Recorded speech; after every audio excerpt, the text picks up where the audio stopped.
Good morning, students. Today we are going to discuss our new topic of P block elements in group 15, that is ammonia. ठीक है, ammonia आपने बहुत जगह पढ़ा है, chemistry में बहुत यूज है अमोनिया का, तो आज हम उसी को डिस्कस करेंगे, उसी से रिलेटेड उसकी प्रिपरेशन देखेंगे कि लेबोरेटरी में या फिर कमर्शियल प्रिपरेशन और उसके यूजेस क्या हैं, ये सब. ठीक है, सो अगर हम प्रिपरेशन की पहली बात करें तो अमोनिया को हम प्रिपेयर कर सकते हैं यूरिया. ये क्या आपका NH2CO NH2 that is urea. जब भी आप यूरिया को हीट करोगे तो ये क्या बनाएगा, ammonium carbonate, that is ammonium carbonate. ठीक है, अमोनियम कार्बोनेट जब हीट होगा तो आपकी क्या निकलेगी, NH3 gas, water and CO2. यहाँ पे H2 भी किस फॉर्म में होता है, गैसियस फॉर्म में होता है. तो आप बोल सकते हो इस मेथड में जो हमें तीनों ही प्रोडक्ट मिलते हैं वो गैसियस फॉर्म में मिलते हैं. ठीक है, अमोनिया आपको पता है क्या होता है. देखिए यहाँ पे एक इंटरेस्टिंग चीज है, क्या अमोनिया क्या है, बेसिक नेचर का है. ठीक है, आपका H2 कैसा होता है, न्यूट्रल, और आपका CO2 नॉन मेटालिक ऑक्साइड है, कैसा होगा, एसिडिक. तो जो तीन प्रोडक्ट आपको मिलते हैं उसमें से एक बेसिक है, एक न्यूट्रल और एक एसिडिक है, तीनों गैसियस स्टेट में. ठीक है, तो क्या आपको ऐसा पूछ सकते हैं कि ऐसा कोई प्रिपरेशन बताओ जिसमें आपको हीट करने पे तीनों ही क्या बने, गैसेस मिले, उसमें एक अमोनिया प्रोडक्ट हो, तो कुछ भी पूछ सकते हैं. या एसिडिक, बेसिक और न्यूट्रल तीनों प्रोडक्ट मिले, किसी भी तरीके से क्वेश्चन आ सकता है. ठीक है, तो ये तो थी हमारी अमोनिया की फर्स्ट प्रिपरेशन. प्रिपरेशन है किसकी, अमोनिया की.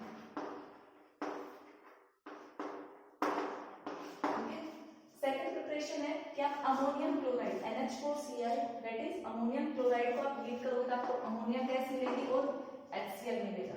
सिमिलरली जब आप ammonium hydroxide, that is NH4OH को हीट करोगे तब भी आपको अमोनिया और वाटर मिलेगा. तो दिस इज अबाउट, आप बोल सकते हो लैबोरेटरी प्रिपरेशन. अभी हम देखेंगे next preparation, commercial preparation, that is जो हम लार्ज स्केल में जिस प्रोसेस से हम अमोनिया को प्रिपेयर कर सकते हैं और उसका नाम है, आप वेरी वेल नोन उस नाम से, क्या, हैबर प्रोसेस. तो पहले नोट डाउन कर लो, फिर हम हैबर प्रोसेस की तरफ मूव करते हैं. So students, now come to the next topic, that is Haber process, that is the commercial preparation of ammonia. Commercial preparation means large scale में अमोनिया इस मेथड से प्रिपेयर की जाती है. ठीक है, तो देखो ये रिएक्शन आप बहुत अच्छे से जानते हो, जब भी N2 किसके साथ रिएक्ट करता है, आपका H3 के साथ रिएक्ट करता है, sorry H2 hydrogen, H3 H2 react करेगा तो आपके किसकी फॉर्मेशन करेगा, NH3. ठीक है, ये रिएक्शन जब मैंने पहले कराई थी तब भी मैंने आपको बोला था ये रिएक्शन एक डायरेक्शन की नहीं है, ये कैसी रिएक्शन है, आपकी रिवर्सिबल रिएक्शन है. और इस रिएक्शन में इसकी अमोनिया की फॉर्मेशन में जो हीट एनर्जी रिलीज होती है दैट इज 92.4 किलोजूल पर मोल, किलोजूल पर मोल. मैंने कहा रिलीज होती है, रिलीज होती है तो मींस माइनस, मींस यहाँ पे प्लस हीट जो होगी वो ये निकलेगी, रिलीज करेगी. और ये रिएक्शन क्या है, रिवर्सिबल है. ठीक है, अब देखो, अब रिएक्शन रिवर्सिबल है, ये रिएक्टेंट है, प्रोडक्ट है, जितना N2 H2 के साथ रिएक्ट करेगा अमोनिया बनाएगा और अमोनिया वापस से ब्रेक डाउन करके आपको क्या दे देगा, N2 और H2. तो हमें तो क्या चाहिए, अमोनिया चाहिए, मींस हमें रिएक्शन को किधर मूव कराना है, फॉरवर्ड डायरेक्शन में मूव कराना है. हमें क्या चाहिए, हमें रिएक्शन को किधर मूव कराना है, फॉरवर्ड डायरेक्शन में. फॉरवर्ड डायरेक्शन हमारे लिए फेवरेबल है. ठीक है, तो रिएक्शन को फॉरवर्ड डायरेक्शन मूव करेंगे. तो क्लास 11 में हमने इक्विलिब्रियम में पढ़ा था ली-चैटलियर प्रिंसिपल, जो रिवर्सिबल रिएक्शंस के लिए एप्लीकेबल होता है. ली-चैटलियर प्रिंसिपल. ठीक है, तो ली-चैटलियर प्रिंसिपल में क्या देखा था, अगर हम कोई अपोज करा रहे रिएक्शन को, हमने कोई क्रिएट, आप बोल सकते हो कुछ चेंज लाया, रिएक्शन में कुछ चेंज लाने की कोशिश की, तो रिएक्शन हमारे वाले चेंज की क्या करेगी, अपोजिट काम करेगी और उसको बैलेंस करेगी. ठीक है, तो देखो हम क्या चाहते हैं, देखो मेन रिएक्शन क्या है, N2 plus H2 gives NH3, और आप बोल सकते हो यहाँ पे जो एनर्जी रिलीज हुई है इतनी, मींस ये रिएक्शन कैसी है, एक्सोथर्मिक है. हमें रिएक्शन को फॉरवर्ड कराना है, तो हम, आप बोल सकते हो प्रोडक्ट के एक एक जो प्रोडक्ट हमें मिल रहे हैं वो हम रिमूव कर दें या उसको इफेक्ट को कम कर दे, तो रिएक्शन उसके अपोजिट काम करेगी. तो देखो हीट एनर्जी रिलीज कर रही है, तो पहले हम देखेंगे टेम्परेचर कंडीशन। फर्स्ट आपका टेम्परेचर कैसा होना चाहिए। भी एनर्जी रिलीज कर रही है तो आप एनर्जी को हटा दो, हटाओगे तो रिएक्शन क्या करेगी, इधर फॉरवर्ड मूव करेगी। आप प्रोडक्ट चीज को हटा रहे हो तो बार बार किधर मूव करेगी, फॉरवर्ड। अब एनर्जी हटाने का मतलब है, इसको करने का मतलब यहाँ पर तो टेम्परेचर ज्यादा है तो आप क्या कर दो, टेम्परेचर को लो कर दो, लो टेम्परेचर। ठीक है, तो रिएक्शन कहाँ मूव करेगी, जब आप लो टेम्परेचर करोगे तो लो टेम्परेचर पे according to Le Chatelier principle reaction move करेगी फॉरवर्ड डायरेक्शन में। ठीक है, तो अब देखो लेकिन फॉरवर्ड डायरेक्शन में स्टूडेंट्स ली चैटलियर प्रिंसिपल के अकॉर्डिंग हमें इस रिएक्शन को अगर फॉरवर्ड कराना है तो हमें क्या अप्लाई करना पड़ेगा, लो टेम्परेचर। बट आप एक कंडीशन भी देखो, N2 है, ट्रिपल बॉन्ड है, आपको पता है 3 बॉन्ड है, ये वेरी स्टेबल है, ये आप टेम्परेचर अप्लाई करके भी बॉन्ड तोड़ सकते हो। तो आप इतना लो टेम्परेचर भी नहीं कर सकते कि N2 बॉन्ड टूटे ही ना। क्यों, क्योंकि आपको यहाँ पे पहले ट्रिपल बॉन्ड तोड़ने पड़ेगा, हाइड्रोजन बॉन्ड तोड़ने पड़ेगा, तभी किसकी फॉर्मेशन होगी, अमोनिया की होगी। तो हमें टेम्परेचर चाहिए तो कैसा लो, बट इतना भी टेम्परेचर लो नहीं चाहिए कि हमारा N2 ब्रेक ना। तो उसके लिए आप बोल सकते हो जो ऑप्टिमम टेम्परेचर है, ऑप्टिमम टेम्परेचर जो है इस रिएक्शन के लिए कि हमारी रिएक्शन फॉरवर्ड भी हो जाए और ये बॉन्ड ब्रेक भी कर जाए, तो वो कितना डिग्री है, 700 केल्विन अप्रोक्सीमेट। ठीक है, तो इस रिएक्शन को रिवर्सिबल बनाने के लिए फर्स्ट कंडीशन हमें क्या अप्लाई करनी पड़ेगी, लो टेम्परेचर। तो आप यहाँ पे क्या लिखोगे, 700 केल्विन। ठीक है, अब हम देखते हैं नेक्स्ट कि नेक्स्ट कौन सी कंडीशन चाहिए आपको ली चैटलियर प्रिंसिपल के अकॉर्डिंग। देखो second condition is pressure condition. Second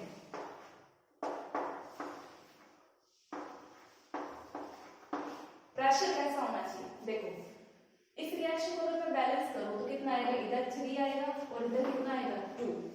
ठीक है, तो देखो N2 प्लस में 3H2 NH3। यहाँ पे मैं मोल काउंट करती हूँ, 1 है 3 है, टोटल कितना वॉल्यूम हो गया, 4 वॉल्यूम। और यहाँ पे कितना वॉल्यूम है आपका, 2 वॉल्यूम। वे सारे गैसेस हैं, तो रिएक्शन को फॉरवर्ड बनाने के लिए देखो 4 वॉल्यूम किस में कन्वर्ट हो रहा है, 2 वॉल्यूम में। मींस यहाँ पर यहाँ से यहाँ क्या हुआ है, डिक्रीज इन वॉल्यूम। कितनी बात समझ गए।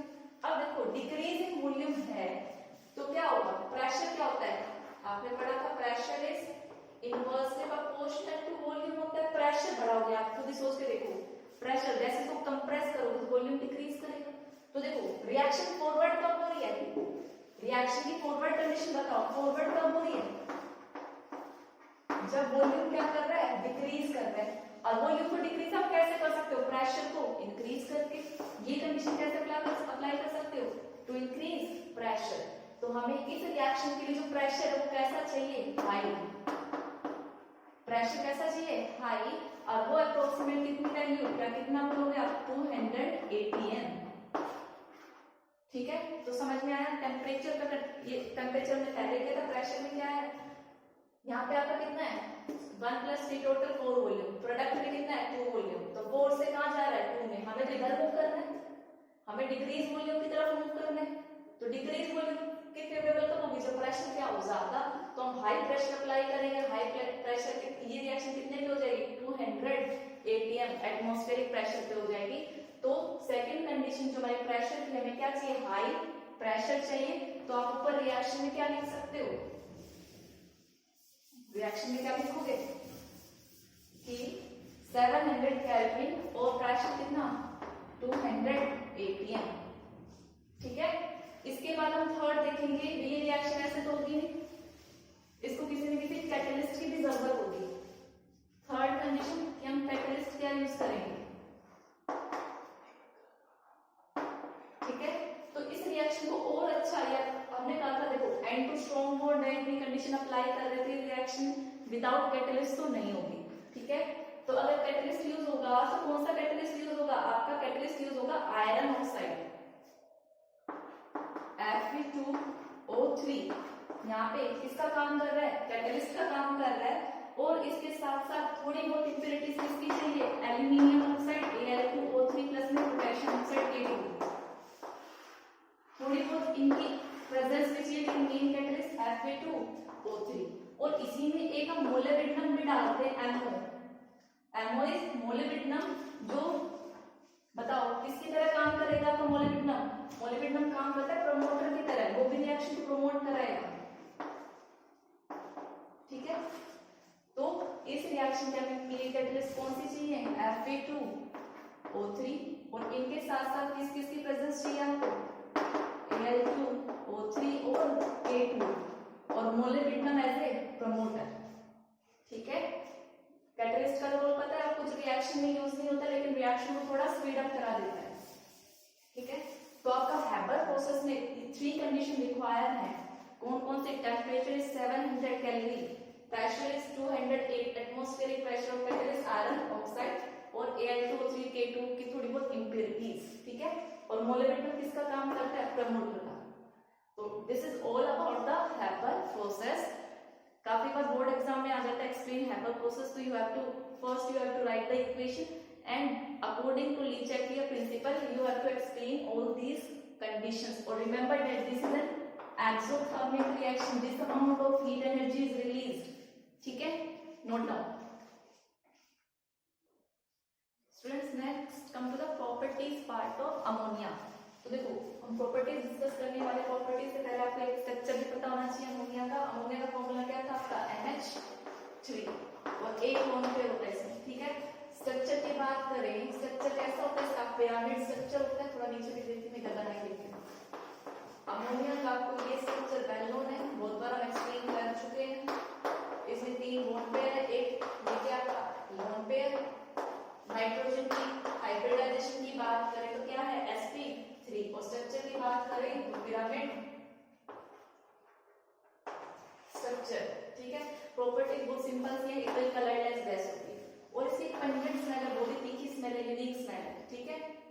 अमोनिया की लाइटर देन एयर, एयर से लाइटर होता है, इसलिए ये क्या होगा, थोड़ा वाटर में मैंने बनाया था स्लाइड में सॉलिड, ज्यादा solid, lighter than air. Melting boiling point क्या है इसके, हाई। अब हाई क्यों है आपको पता है, ये क्या शो करेगा, हाइड्रोजन बॉन्डिंग शो करेगा उसकी वजह से, ठीक है। और जब भी ये वेपराइज होता है, ठीक है, तो मींस लिक्विड अमोनिया वेपराइज होगा तो ये एटमॉस्फेयर की ना बहुत सारी हीट एनर्जी चाहिए इसको, तो ये चारों तरफ क्या क्रिएट करके जाएगा, एक कूलिंग एनवायरनमेंट क्रिएट करके जाएगा। तो तब भी वेपराइज होता है लिक्विड अमोनिया, तो ये इंटेंस कूलिंग करता है। तो this is all about the properties of ammonia. Students come to the next property of ammonia, that is basic nature, ठीक है। बेसिक नेचर आपको पता है, एक तो बेसिक नेचर आप बोलना चाहो तो क्या इसके पास लोन पेयर है, और ये लोन पेयर को क्या करता है, डोनेट करता है, ठीक है। तो लेकिन पहले अभी इसका मिलते बेसिक नेचर, जैसे आपका H2O क्या करता है, H2O के सेल्फ वाली देखी थी आपने, वो ऐसा देखती, इसका बेसिक नेचर के लिए क्या देखेंगे कि रिएक्शन देखो, बेसिक नेचर में आप जब भी अमोनिया को वाटर में डिसॉल्व करो H2O में, तो ये क्या बनाएगा, HM, H2O में डिसॉल्व किया तो अमोनियम आयन बनाएगा, या पहले बोलो आप किसी फॉर्मेशन होगी अमोनियम हाइड्रोक्साइड, और ये रिएक्शन रिवर्सिबल होती है।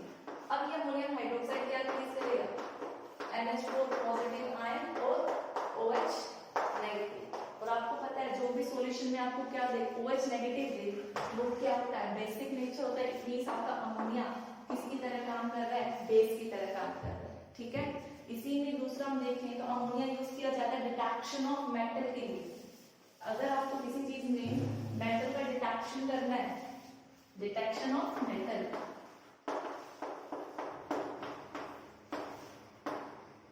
ठीक है। सपोज करो आपको नहीं पता, लेकिन मैंने दे दिया कॉपर है, कॉपर 2+ है, आपको इसकी डिटेक्शन करनी है, ठीक है। डिटेक्शन कैसे करेंगे, कॉपर में क्या होगा, जब हम अमोनिया डालेंगे NH3, तो आपको पता है ये कोऑर्डिनेशन कॉम्प्लेक्स बनाएगा CNH3 2 पॉजिटिव, ठीक है। देखो डिटेक्शन ऑफ मेटल मतलब हमें नहीं पता ये मेटल क्या हो, सब ये कोई भी M हो सकता है, ठीक है। आपने क्या डाला, अमोनिया डाला तो कॉम्प्लेक्स बना। अगर आपको इस कॉम्प्लेक्स का कलर डीप ब्लू नजर आता है, डीप ब्लू नजर आता है, तो इट मींस हमारे पास क्या प्रेजेंट था, कॉपर 2+ प्रेजेंट।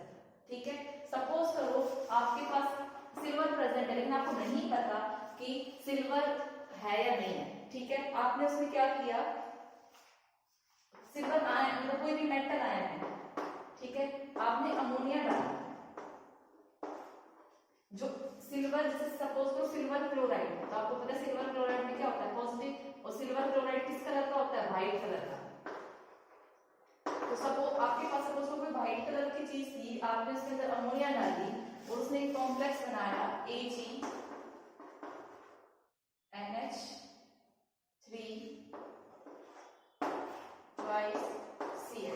ठीक है, तो ये जो व्हाइट, जो भी आपको स्क्रीन व्हाइट नजर आ रही है, ये कन्वर्ट हो जाएगी इसमें कलरलेस में, ये कलरलेस में कन्वर्ट हो जाएगा। इट मींस वो क्या था आपका सिल्वर आयन। तो ऐसे डिफरेंट मेटल्स के साथ अमोनिया का जो कॉम्प्लेक्स बनता है उसके अलग अलग कलर बनते हैं, जिसकी हेल्प से आप क्या आइडेंटिफाई कर सकते हैं, डिटेक्शन ऑफ मेटल। और ये वाली दोनों रिएक्शन काफी इंपॉर्टेंट है, आपको याद रखनी है, नोट डाउन। स्टूडेंट्स अभी हम बेसिक नेचर में क्या देखे, lavish basic character, lavish basic nature of ammonia. Lavish base का मतलब क्या होता है, जो इलेक्ट्रॉन पेयर डोनेट करे, electron pair donor, electron pair जो डोनर होता है वो क्या होता है, लैविस बेस। और इलेक्ट्रॉन पेयर एक्सेप्टर क्या होता है, आपका एसिड। ठीक है, तो देखो अमोनिया है, NH3 के पास एक लोन पेयर अवेलेबल है, और वहीं हमें इलेक्ट्रॉन बेनिफिशिएंट रिएक्ट भी देते थे, ये इसको क्या कर सकता है, अपना इलेक्ट्रॉन पेयर डोनेट कर सकता है। इट मींस ये किसकी तरह काम कर रहा है, डोनेट कर रहा है, क्या है, लैविस बेस। ठीक है, इलेक्ट्रॉन डोनर क्या होता है, बेस होता है, लैविस, और ये क्या होता है आपका एसिड। और ये जो फॉर्मेशन होती है इसको क्या बोलते हैं, अडा फॉर्मेशन। तो NH3 क्या है, लैविस बेस है, लोन पेयर है, वो एक इलेक्ट्रॉन डेफिशिएंट स्पीशीज को अपना इलेक्ट्रॉन पेयर डोनेट कर सकता है। नेक्स्ट रिएक्शन देखिए, रिएक्शन विद नेस्लर रिएजेंट। तो देखो सबसे पहले पता होना चाहिए नेस्लर रिएजेंट क्या होता है। नेस्लर रिएजेंट होता है एल्कलाइन, अल्कलाइन मतलब बेसिक मीडियम, ठीक है, एल्कलाइन नेचर, एल्कली होगा। एल्कलाइन मीडियम के साथ साथ उसके अंदर क्या K2HgI4, ठीक है, तो देखो K2HgI4 लिया और एल्कलाइन मीडियम के हमने क्या लिया, KOH लिया, और उसमें क्या ऐड किया, NH3। तो उसने ये कॉम्प्लेक्स बनाया जिसको हम क्या बोलते हैं, आयोडाइड ऑफ मिलिनेंस बेस, और इसका कलर होता है ब्राउन, ब्राउन कलर की पीपीटी बनाते हैं, ब्राउन प्रेसिपिटेट। ठीक है, ये रिएक्शन काफी इंपॉर्टेंट है, एग्जाम में पूछी भी जाती है। ठीक है, तो जब भी अमोनिया किसके साथ रिएक्ट करेगा, नेस्लर रिएजेंट के साथ रिएक्ट करेगा, तो किसकी फॉर्मेशन करेगा, आयोडाइड ऑफ मिलिनेंस बेस, जो किस कलर का होता है, brown PPT. Note down. Students जैसे आपने देखो H2 में क्या देखा था, सेल्फ आयनाइजेशन देखा था, आपके दो H2 सेल्फ आयनाइज करके आपके किसकी फॉर्मेशन करते हैं, H3 positive and OH negative. ठीक है, जहाँ पे सॉल्वेंट की तरह काम करता है एम्फोटेरिक, तो अपने हाइड्रोजन में देखा था क्लास 11 में। तो सेम कुछ काम ऐसे अमोनिया भी करता है, जब ये सॉल्वेंट की तरह काम करता है। NH3 क्या बनाता है आपका, NH4 पॉजिटिव बनाता है, NH2 नेगेटिव बनाता है, सेम जैसे वाटर का काम था वैसे ये करता है। ठीक है, अब इसके यूजेस की बात करें तो अमोनिया कहाँ यूज होता है। सबसे पहले अमोनिया कहाँ यूज होगा, फर्टिलाइजर्स बनाने में, in the manufacturing of fertilisers. ठीक है, और HNO3 बनाने में। ठीक है, और यूजेस कहाँ है, सोचो अपनी डेली लाइफ से रिलेटेड कोई सबसे अच्छा ये क्या है, रेफ्रिजरेट करने का काम, रेफ्रिजरेशन। ठीक है, ठंडा कूलिंग पर्पस के लिए। ठीक है, नेक्स्ट क्या है, ये लैबोरेटरी रिएजेंट, लैब्स में बहुत यूज होता है, लैबोरेटरी रिएजेंट। ठीक है, और कोई यूज है आपका, एक ये बहुत ही अच्छा क्लींजिंग एजेंट भी है, लैबोरेटरी रिएजेंट के साथ साथ क्या है, क्लींजिंग एजेंट। ठीक है, तो ये कुछ यूजेस है आपके अमोनिया के। आप तो तो यहाँ पे हमारा कौन सा पार्ट खत्म होता है, अमोनिया। ठीक है, नेक्स्ट क्लास में हम डिस्कस करेंगे अनदर कंपाउंड ऑफ पहले हम डिस्कस करेंगे क्या, ऑक्साइड्स ऑफ नाइट्रोजन। ठीक है, जहाँ पे +1 से लेकर +5 तक आपको डिफरेंट कैल्शियम के स्ट्रक्चर्स, उसके बाद हम HNO3 मूव करेंगे अगले लेक्चर में। That's all for today's lecture, thank you.